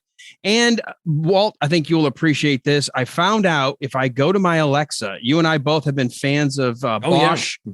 We can't wait now for the spinoff series as his becoming a private detective. We know he loved John Coltrane. For the last several nights, if I go to my Alexa and say, play slow music by John Coltrane, it keeps all of the more moody, slower, very kind of somber pieces playing in the background rather than some of the more upbeat, jazzy pieces that can sometimes be playing. And it has been the best backdrop music for making dinner and then sitting on the back patio with the fire pit going with these cooler nights. Awesome. If you're a fan of jazz, especially more of that very subtle, very cerebral, but very low and just somber jazz, tell your Alexa to play slow music by John Coltrane and enjoy your evening. Oh, I'm taking notes on that one. It's awesome. He's just amazing. Unbelievable. I just can't stop listening. I've been playing it every night. My wife was like, do you want to listen to something else? I'm like, why? Why would we listen to anything else right now? It's amazing. So check that out. All right. So Beth, we'll go to you.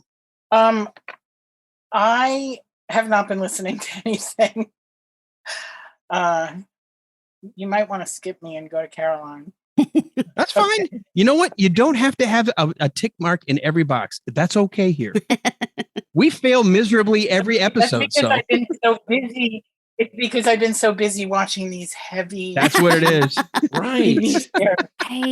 Right. All right. So Caroline, we'll end with you on what are you listening to? Okay, so I have some funny ones. So my youngest kiddo is a big time 70s music lover, but he has found that he actually really chives with the beat of the sitar. So we have been hitting on a lot of sitar music in our house. Wow. And George Harrison. Okay. The thing about it, right? The thing about it is that it's actually kind of like cool music to like be making dinner to and stuff, because it has this kind of mellowy kind of, I don't know, 70s vibe to it. It's really interesting. I don't know. He brings the most strange things to my little world. He has autism and Tourette's, and he sees the whole world very differently than me. And so when he's like, listen to me, we must listen to the sitar. I'm like, well, okay. There's some magic here. Really exactly. I'm into it. And then let's see, for podcasts, I was recently listening to Drew and Danny over on It's a Musical podcast. They often collaborate with us, but they do like one has seen like all musicals and the other one hasn't seen any. And so they get together and they like, they're a couple and they like watch musicals together and then have to come together and try to explain it a little bit and see what they liked about it. And it's just fun and, you know, light. And then I have to say, I mean, shameless plug, but Pod Clubhouse, we have so many different ones and I don't host them all at all. So I often click on and see what other, you know, shows are going on our own channel and listen to what some of our other co-hosts are doing. So check those out too. Excellent. Pod Clubhouse, lots of offerings there. We've had you guys on. In fact, I'll say right now as a plug, if you missed it, go back. This season 4, episode 19, we had Michael and Caroline on and had a blast talking about the evolution of their podcast, how the Pod Clubhouse came together, and now all these different offshoots and all these different shows under that umbrella. So check them out. Lots and lots of great content out there. Before we tell everybody about our show, if they're watching us or listening to it, not watching, if they're listening to us for the first time, Caroline, I'm going to go to you on this one since I just mentioned Pod Clubhouse and you closed with that as you know as a tease. Where can people learn more about you and the shows that you offer? I wish that was the only time I've ever heard, and you closed with that with a tease there, Alan. So you can definitely see us on all streaming platforms, and you can check us out over on Twitter at Pod Clubhouse. You can check us out on Instagram, Facebook, Twitter, everywhere you can think of. So come check us out. We have just so many different shows that are going on right now that are all very different and with different hosts and different perspectives. So you're always going to get something different when you tune in. And we have season 3 of Decorating the Set from Hollywood to Your Home with Beth Kushnick coming up in just like probably a month or so. Gotta get it. And our guest here, you'll get to hear her in her element talking about all those decorating ideas and tips and things that work and don't work and whatever else causes her to comment on the podcast. Thank you so much for having me. And everyone can send me questions on Instagram at Beth Kushnick. It's BethKushnick. And I'm ready to answer anything you got. Yeah, so you do like to interact with your audience and your fans. Definitely. Seriously, send in pictures. It's like free decorating advice from an expert. Come on. I will be taking advantage of that. I love it. I will be so offended if Walt doesn't send in pictures now. Me and Beth are going to be poring over Walt's backgrounds. Be like, did you see what happened in the kitchen? Beth may be like, I quit. This is not what I bargained for. Love it. Walt, if someone is coming across this show because they're fans of Beth, they're fans of the podcast that Caroline and Beth do together, or Pod Clubhouse, and they're hearing us for the first time, where can they learn more about us? Well, the best place to learn about us is the internet. You can go to thewilderride.com. You can find our bios, a list of all our guests, a list of all our episodes. We've referenced season 1 where we broke down Young Frankenstein 1 minute at a time, and season 2 where we were brave enough or stupid enough to take on the Great Blazing Saddles a minute at a time, and you can determine whether we were foolish or awesome for doing that. And then, of course, the last 2 seasons we've been interviewing some of the most fascinating people that we have ever met or could possibly ever know. And so check through that list and find some fascinating people there. And then you can find us on facebook.com/thewilderride. You'll want to follow us there. And then a link to our fan group basically is going to pop up. And you want to join that group. It's just fun and games. And we talk about the show a little bit, but we talk about all kinds of stuff dealing with entertainment and pop culture and that whole world. So I even have a hard time keeping up sometimes. Yeah, we keep it light. We keep it moving. Leave your politics at the door. Plenty of places to have those discussions elsewhere. This is a retreat from that kind of stuff. Absolutely. And that's facebook.com/thewilderride. Folks, whether you're listening to Decorating the Set, any of the shows on Pod Clubhouse, Wilder Ride, or any podcast, take a second right now, your podcatcher of choice that you're listening to, hit that share button. Let everybody know what you've been listening to. Help all of us with our marketing by being just a free arm of marketing. And if you have an extra minute or two, take a second to rate and review. That always helps. And thank you for being out there and listening. And Beth, Caroline, thank you so much for being here on the Wilder Ride. Thank you. Anytime, guys. Now, Walt, I don't know if we even have anybody to tease for next week. I'm looking at the schedule and I don't see anything there. So I don't know what we're doing next week. Yes, it's a surprise guest. It's going to be a surprise guest. Okay, so it'll be a surprise. There are a couple of people that are, I'm not sure. We're going to get them on, but those are the best guests ever. They are because we're completely unprepared and they can just tell their story without us interrupting. So, so we will have a show next week. We will let you know who it is. You'll find out. And the only way to do that is you got to come back here next week for this next edition of the Wilder Ride Listeners Lounge. Caroline, Beth, thank you. That was fascinating to get a different perspective of filmmaking and the behind the scenes, which I know I've always loved. So thank you. Just awesome. You guys are so cool and so easy to talk to. Just do us a favor. Send me whatever you put out.